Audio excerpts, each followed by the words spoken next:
Buksan po natin ang ating mga Biblia sa 1 John chapter 1 verses 1 to 4. At inihiling ko po ng lahat ay magsitayo as we read God's Word in 1 John chapter 1 verses 1 to 4.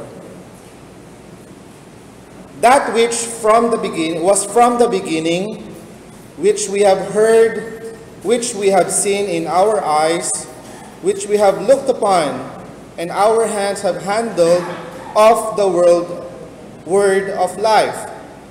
For the life was manifested, and we have seen it, and bear witness, and shew unto you that eternal life, which was with the Father, and was manifested unto us. That which we have seen and heard declare we unto you, that ye also may have fellowship with us. And truly, our fellowship is with the Father and with His Son, Jesus Christ. Verse 4, And these things write we unto you, that your joy may be full. Tayo po ay manalangin. Panginoong Diyos na makapangyarihan sa lahat, kami po ay nagpupuri, kami po ay nagpapasalamat kay aming dinadakila at tinataas sa hapong ito.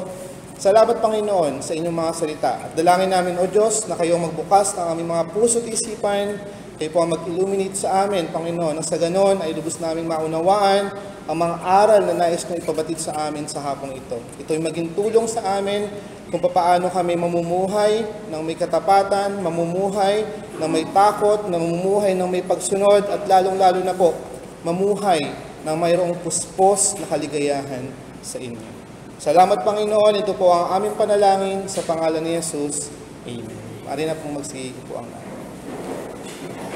So, the title of our message for this afternoon, The True Source of Fullness of Joy. So, the true source of fullness of joy, ang tunay na pinagmumulan ng kapuspusan ng kagalakan.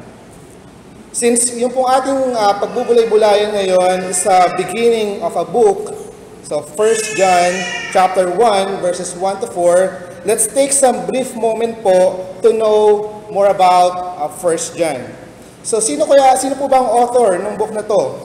So plain reading, hindi po binanggit kung sino yung author nung epistle or nung sulat na ito, pero marami pong matibay na ebidensya at testimonya ng mga early church fathers na nagsasabi na it was the Apostle John who wrote this letter. Earliest Christian writers acknowledge that John is the writer. For example, early church fathers like Irenaeus, Clement of Alexandria, and Tertullian, sila po yung nagpapatunay na si John, Apostle John po, yung sumulat nung liham na ito. Dahil po nagbigay sila ng dalawang reason. First, the writer identifies himself as an eyewitness of Jesus Christ's early life. So yung daw sumulat nung liham na ito, ay sinasabi niya na siya daw ay eyewitness ng buhay ni Kristo Jesus nung siya ay nandito sa daigdig. Sabi dun sa 1 John chapter 1, verse 1, So we have seen with our eyes, we have looked upon and touched. So ibig sabihin, personal niya na nakita, narinig, nahawakan si Jesus. That's the first reason. And second, that the style and the terminology are almost identical with the style and terminology of the Gospel of John. So yun yung dalawang reason na ibinigay nila bakit nila nasabi na si Apostle John nga yung nagsulat. So siyang personal witness ng buhay ni Kristo at yung terminology na ginamit sa Gospel of John, sa Synoptic Gospel, ay halos kamukha ng terminology na ginamit dito sa 1 John. And then, who is the recipient? So ang 1 John ay tinuturing na isang pangkalahatang sulat or general epistle. So hindi tulad ng ibang mga sulat na isinulat sa isang certain church. For example, letter to the church in Corinth, in Ephesus. So ito po ay isang sinasabing circular letter or a visitation charge na ipinapadala sa iba't ibang simbahan para sila ay magkaroon ng isang matatag at matibay na pagsunod sa ating Panginoong Jesucristo. At lalong-lalo na po doon sa mga biblical doctrine na pumapatungkol sa pagka-Diyos ni Kristo Jesus. Dahil po, mamaya makita natin, bakit sinusulat ito ni Apostle John? Dahil mayroong mga kumakalat na mga false teachers noong mga panahon na yun. At yun yung kinakalaban ngayon ni Apostle John doon sa kanyang liham. Now, let's look on the context. So, sa panahon pong ito, so yun nga po, tulad ng sinabi natin kanina, maraming kumakalat na mga false teachers. At sa paraan po ng pagsusulat ni Apostle John, makita natin kung ano ba yung nilalabanan niya. Anong klaseng maling katuruan yung kanyang nilalabanan. So makita po natin yan as we dig deeper dun sa text na binasa natin. So sino ba yung mga false teacher na to? So sila po yung tinatawag ng mga Gnostic or so, wala pong ano sa Tagalog so Gnostic pa rin po. So yung mga false teacher po na ito, they believe, naniniwala sila na tanging spirit or espiritu lamang ang mabuti. At ang lahat ng matter or material na bagay ay masama. So yun yung paniniwala nila. Only the spirit is good and every matter is evil. So ito yung direktang atake sa pagiging Diyos ni Kristo Jesus. So yun yung kinakalaban ngayon ni Apostle John. Dahil yung mga false teacher na to, inaatake nila yung pagiging Diyos or yung deity ni Christ. So that's why he is writing this letter dun sa mga Kristiyano nung panahon na yon. So dahil sa siya ay nagkatawang tao, ito yung paniniwala ng mga false teacher, na dahil siya ay nagkatawang tao, si Kristo Jesus, which is physical, so ibig sabihin, merong kasalanan na-inquire ang si Kristo. So naniniwala sila na hindi full yung deity ni Christ. At pag tinanggap natin yung ganong uri ng katuruan, so magkakaroon tayo ng problema sa ating gospel. Kaya hindi po tayo magtataka kung bakit gano'n na lamang, sa simula pa lang nung sulat, gano'n na lamang yung mga statement na binitawan ni Apostle John, talking about the deity of Christ. Dahil alam natin na when we talk about the deity of Christ, this is a non-negotiable doctrine of the Bible. So hindi po pwedeng bahala lang natin yung issue na to. So the doctrine of the deity of Christ is a non-negotiable doctrine of the Bible. Now, the purpose. Ano ba yung purpose? So, dito sa ating mensahe, meron tayong dalawang purpose na babanggitin. First is the general purpose of the book of 1 John, which can be seen in 1 John chapter 5, verse 13. Anong sabi dyan sa 1 John chapter 5, verse 13? Sabi dyan, "These things have I written unto you that believe on the name of the Son of God, that ye may know that ye have eternal life, and that ye may believe on the name of the Son of God." So bakit daw isinusulat to ni Apostol Juan?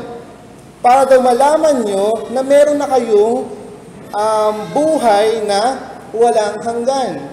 Kasi nga, may mga false teachings na pinapakalat yung mga false teachers.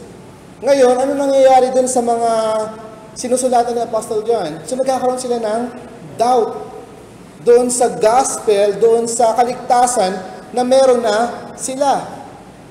At pag tinignan natin yung susunod pang mga books, mga chapters ng 1 John, makita natin ang daming test na inilatag si Apostle John para talagang makita ng mga believer kung sila nga ba ay rooted in Christ or hindi.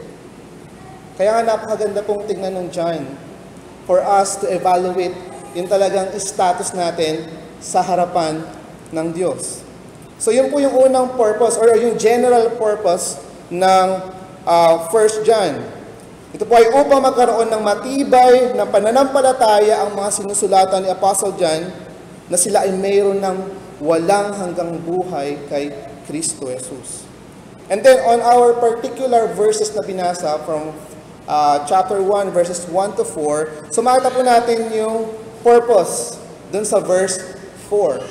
Ano po yung sinabi sa verse 4? And these things write we unto you, that your joy may be full. Yun daw mga bagay na ito ay isinusulat ko para sa inyo upang ang inyong kagalakan ay mapuspos. So ang title po ng ating sermon is The True Source of Fullness of Joy. So basahin po natin ulit yung 1 John chapter 1 verse 4. Sabi diyan, that which was from the beginning, which we have heard, which we have seen with our eyes, which we have looked upon, and our hands have handled of the word of life. For the life was manifested, and we have seen it, and bear witness, and shew unto you that eternal life, which was with the Father, and was manifested unto us. That which we have seen and heard declared we unto you, that ye also may have fellowship with us. And truly, our fellowship is with the Father and with His Son, Jesus Christ. And these things write we unto you, that your joy may be full. So, dun pa lamang po sa binasa natin, di po ba? Parang makikita na natin kung papaano sinimulan at kung saan gustong pumunta ni Apostle John. For us to know, sino ba talaga ang true source of fullness of our joy? Sino ba yung talaga magpupuspos ng kaligayahan sa ating buhay? In this sermon po, meron po tayong 3 points na titignan. 3 important truths leading to the fullness of joy in Jesus Christ. 3 mahalagang katotohanan na magdadala ng puspos na kaligayahan or kagalakan kay Kristo Jesus. First, the life or the word of life was revealed. Second, the life was experienced. And then thirdly, the life was shared. It was revealed, it was experienced, it was shared. Let's go to our first point. The life was revealed. Ang buhay, nilagay ko po dito is capital L. The life. Ibig sabihin, it's Jesus. Kasama na rin yung kanyang glorious gospel. The life was revealed. Ang buhay ay nahayag. Sabi dito, that which was from the beginning, which we have heard, which we have seen with our eyes, which we have looked upon, and our hands had handled of the word of life. Ito po ay pumapatungkol sa simula ng pagsibol ng ebanghelyo ni Kristo Jesus. Or yung start ng pag-spread ng gospel. Apostle John, together with the apostle, with other apostles, so sinasabi nila na from the beginning, yung kanilang mga narinig, yung kanilang mga nakita, yung kanilang nahawakan, si Kristo mismo kanilang nahawakan, nadama, ay kanilang ipinapahayag. Ibig sabihin, yung kanilang witness kay Jesus Christ is that ay hindi lang isang second-hand information. It is a first-hand information coming from their encounter with Jesus Christ.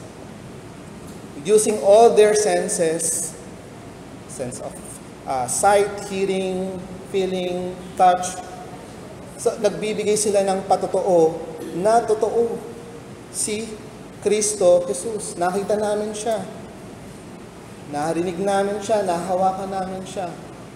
pertaining to the word of life. Ang salita ng buhay. So, bakit kaya mahalaga na simula pa lang is ito na yung tinatakel ni Apostle John? Kasi nga, yung mga kalaban, ano ba yung kino-question nila? Yung pagka-Diyos ni Kristo Jesus. At napakalaki po nung importance nung deity ni Christ dun sa gospel na pinaniniwalaan natin. Dun sa gospel na ipinipreach nila ng mga apostle. Ito po ay isang napakahalagang deklarasyon dahil direkta itong sinasagot or tinutuligsa yung mga paniniwala ng mga false teachers. Para po sa mga mananampalataya noong panahong iyon, ang mga salitang ito ni Apostle John ay nagbibigay sa kanila ng kumpiyansa doon sa mga doktrina at pananampalataya na meron sila. Na ang ebanghelyo na pinaniniwalaan nila ay tunay na salitang nagbibigay buhay. Hindi lang a simple kind of gospel. At makikita po natin doon sa John chapter 1 verse 14 sa isang sulat sa Synoptic Gospel. So makita natin dyan kung papaano inihayag ni Apostle John ang patungkol kay Kristo Jesus. Sabi niya, "And the Word was made flesh and dwelt among us." Ang berbo, ang salita, ay nagkatawang tao at siya ay pumasa atin. "And we beheld His glory, the glory of the only begotten of the Father, full of grace, full of truth." So walang halong kasinungalingan yung pagka-Diyos ni Kristo Jesus. So ito po yung kaparehong deklarasyon ni Apostle John in 1 John and in John sa Synoptic Gospel, that Christ's incarnation is God's gift to humanity. It is the inauguration of the fulfillment of God's promise to His people and will culminate in Christ's return at the end of this age. Yung pagkakatawan ni Kristo Jesus, yun ay regalo sa atin ng Diyos Ama. At ito yung inauguration, ito yung pagsisimula nung pagbibigay ng promise, sagot dun sa promise ni God sa Old Testament that He will give us a Savior for our sin. Nung bumaba dito si Kristo sa lupa, yun na yung inauguration nun. And when He died on the cross for a payment of our sin, so tayong mga tao makasalanan, nagkaroon tayo ngayon ng bayad, pwedeng pambayad dun sa ating kasalanan. Para hindi na natin danasin yung wrath ng Diyos. So Christ's incarnation and the belief in His full deity is central to the gospel. There is no salvation for those who believe in a false Christ. It is a false gospel. That's why ang daming religion sa panahon natin ngayon, sinasabi nila they believe in Christ as their Savior. Naniniwala sila sa Bible. Pero pag in-scrutinize mo mabuti, sino ba yung Kristo na pinaniniwalaan nila? Kristo na kapatid daw ni Satanas. Kristo na hindi talaga nagkatawang tao. Dual yung kanyang pagkatao. Naniniwala sila sa isang Kristo na hindi kayang iligtas yung kanyang sarili doon sa krus. So, ang dami nilang paniniwala kay Kristo na hindi naman nakabatay talaga sa Bible.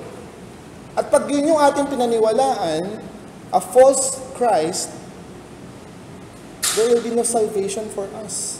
Dahil hindi yun yung tunay na Kristo kung paano siya inihayag sa Biblia. Kaya nga, ganun na lang yung pag-aalala ni Apostle John about the welfare ng mga Christian nung kanyang time. That's why he is writing this letter. Now, the question for us, Christian, do we actually believe in the full deity of Christ? Tayo ba, mga Kristiyano? Talaga bang naniniwala tayo sa full deity of Christ? Pinamumuhay ba natin yun? Do we have that sense of awe pag pinag-uusapan natin yung incarnation ni Christ? Kung paano siya nagkatawang tao.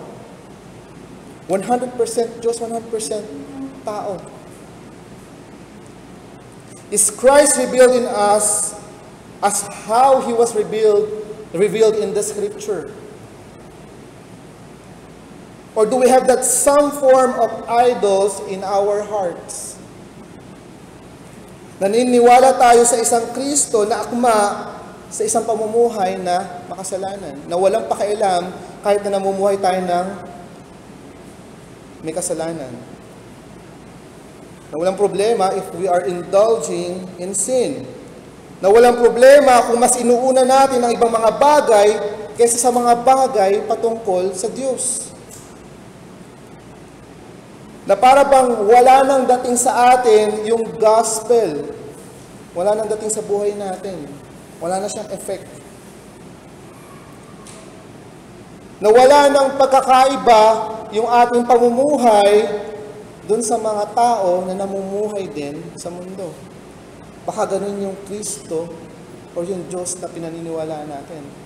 That is some form of idolatry. Na dahilan upang mawala yung joy na dapat ay meron tayo if we are really in Christ. Pag-isipan natin mabuti, Christian. Ganun pa ba yung ating pagkakakilala? Ganun pa ba yung ating tingin kay Kristo? So the life was revealed. Siya ba ay na-reveal na sa ating mga buhay? Second point, the life was experienced. So hindi lang siya na-revealed, the life was experienced. Ang buhay ay naranasan. For the life was manifested, and we have seen it, and bear witness, and shew unto you that eternal life, which was with the Father, and was manifested unto us. Sa tatlong ito ay muling inulit ni Apostle John ang kanyang personal experience patungkol kay Kristo. At naniniwala tayo po na pag mayroong isang bagay na inulit sa Bible, ibig sabihin, mahalaga yung bagay na yon. Hindi natin pwedeng ipagsa-istabilang yung katotohanan na yon. So maraming taong nagsasabing experience is the best teacher. This may be true, pero hindi po sa lahat ng pagkakataon.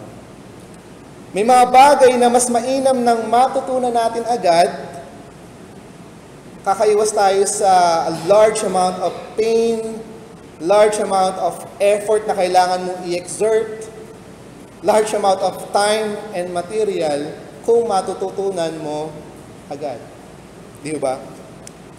Pero sa punto pong ito, sa pahayag po ni Apostle John, yung kanyang experience, kung paano niya nakilala si Kristo, paano siya namuhay kasama ni Kristo, paano niya na-witnessan yung mga ginawa ni Kristo na kanyang inihayag dun sa mga tao na kanyang sinusulatan, which we know, which are inspired by God, ito po ay mas lalong nagpapatibay doon sa kanyang deklarasyon patungkol sa pagka-Diyos ni Kristo Jesus. We can only be an effective herald of Christ if we ourselves experience Christ. Hindi mo pwedeng i-share yung isang bagay na wala sa iyo. Hindi mo pwedeng i-share si Kristo kung on the first place, wala sa iyo si Kristo. Paano mo sasabihin na si Kristo ang tanging tagapagligtas sa ating mga kasalanan kung on the first place, ikaw sa sarili mo, hindi ka pa talaga ligtas? We can only be an effective herald of Christ if we ourselves experience Christ. At bilang mga anak ng Diyos, we affirm Christ's authority in our lives. Naniniwala po ba tayo dun? That Christ is our authority sa ating buhay. So this was the issue during Apostle John's time. Dahil kung hindi po ang pagka-Diyos ni Kristo, ibig sabihin, wala rin siyang authority dun sa mga tao, dun sa mga false teachers. Kaya pwede nilang gawin lahat ng gusto nilang gawin, pwede nilang ituro lahat ng gusto nilang ituro. Dahil hindi sila accountable. So tignan po natin yung isang statement na sinabi ni John Piper about Christ's authority. I quote, "Many are willing to believe in Christ if He remains a merely spiritual reality.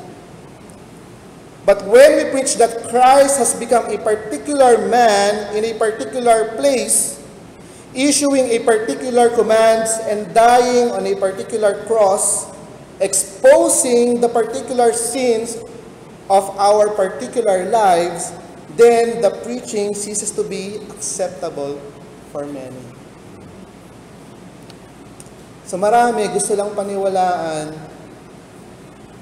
yung magagandang bagay kay Kristo. Pero pag pinag-usapan na natin yung kanyang authority over our lives, yung kanyang call for us to live in holiness, ayaw na nila nun.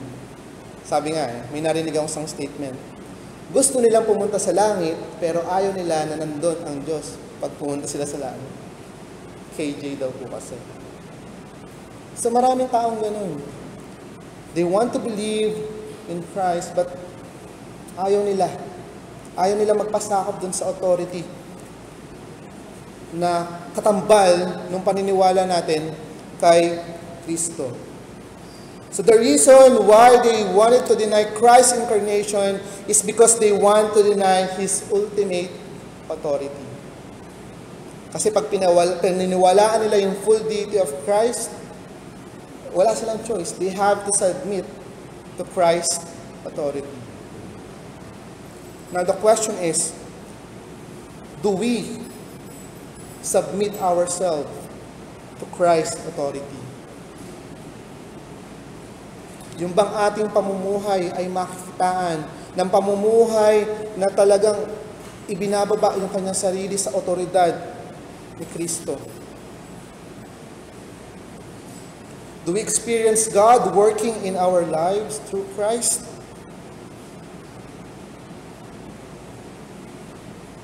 Ang ating relasyon ba sa Diyos ay nagbibigay sa iyo sa buhay natin higit pa sa kung ano yung kayang ibigay ng mundong ito? So nawa po ang buhay natin bilang mga Kristiyano ay maging ilaw sa mundo at ang ating patotoo kay Kristo ay maging daan upang yung mga tao sa paligid natin ay makilala rin si Kristo. And thirdly, the life was shared. So the life was revealed, the life was experienced, and the life was shared. Ang buhay ay binahagi. Verse 3, "That which we have seen and heard, declared we unto you, that ye also may have fellowship with us. And truly, our fellowship is with the Father and with His Son, Jesus Christ." So at this point, for the third time, inulit-ulit ni Apostle John yung kanyang patotoo. Yung kanyang deklarasyon patungkol kay Kristo Jesus. His personal, His intimate encounter with Christ. At ang layunin niya ay magdala ito ng isang uri ng pakikisama or fellowship dun sa kanyang mga sinusulatan. Iniihahayag ni Apostle John sa kanyang mga sinusulatan ang pakikisama o yung fellowship na meron sila sa Ebanghelyo ni Kristo. Yung fellowship na meron sila dun sa mga apostle. And ultimately, binigyan diin ni Apostle John, higit na mas mahalaga yung uri ng pakikisama o yung fellowship na meron ang mananampalataya kanino? With God the Father and with Christ.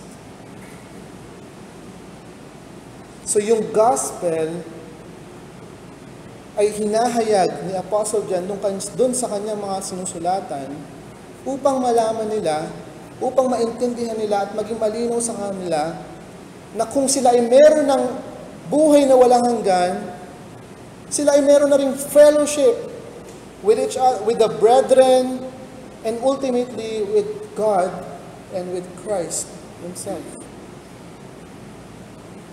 Ang fellowship po or pakikisama ay isang napakahalagang bagay sa isang Kristiyano. Kung gaano po katotoo yung kasabihang no man is an island, there's no such thing as lone Christian. Because the moment na naging Kristiyano tayo, we already have communion with God. And the word fellowship comes from the Greek word koinonia, which means fellowship or communion. Communion. So the question is, how do we give importance to the fellowship of the believers, to the fellowship, to communion, to the communion with God? Gaano natin binibigyang halaga yung fellowship?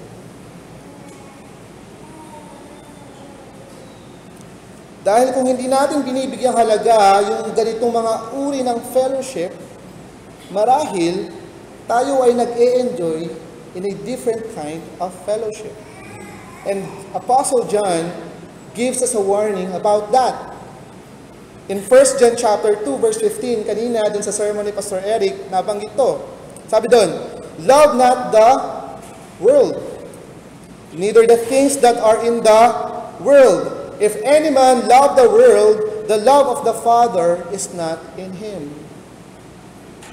Kung hindi tayo nag-enjoy, kung hindi natin sinisikap, kung hindi natin binibigyang halaga yung importance ng fellowship with God, fellowship with the fellow believers, maybe we are enjoying a different kind of fellowship. And that's the fellowship with the world. At madiin yung warning ni Apostle John on this type of fellowship. Sabi diyan, if any man love the world, the love of the Father is not in him. Ano kaya yung pakiramdam being hated by God?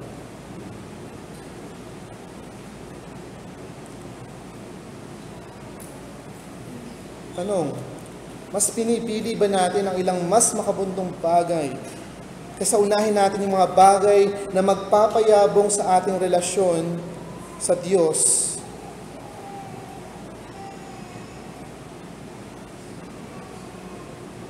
When you come to this type of fellowship, dito sa ating Lord's table, do you feel joy na makasama mo yung fellow Christians? Or you just feel obligated dahil baka magalit si pastor, whatsoever? Do you feel that genuine kind of joy when you gather together as fellow believers in Christ? It's between you and God. Think about it. Kayo lamang po ang makakasagot yan. Tayo lang sa sarili natin. Now in verse 4, so sa context po ng talatang binasa natin, makikita natin ang layunin ni Apostle John. Sabi diyan, and these things write we unto you, that your joy may be full. Ang patotoo ni Apostle John at ilan pang mga disipulo tungkol kay Kristo Jesus sa kanyang pagkadiyos ang nagbibigay ng kumpiyansa or confidence sa mga mananampalataya tungkol sa gospel na inihahayag ng mga apostol. Malinaw na walang ibang daan patungo sa Ama kundi sa pamamagitan lamang ni Kristo Jesus. And the fellowship, yung fellowship na meron tayo sa mga believers, and especially the fellowship we have with the Father and the Son, produces this genuine type of happiness or fullness of joy which the world can never, ever provide. So, ibig sabihin, kung ikaw ay meron ng buhay na walang hanggan kay Kristo Jesus, should have this type of happiness. Yung fullness of joy ay pumapa sa atin na.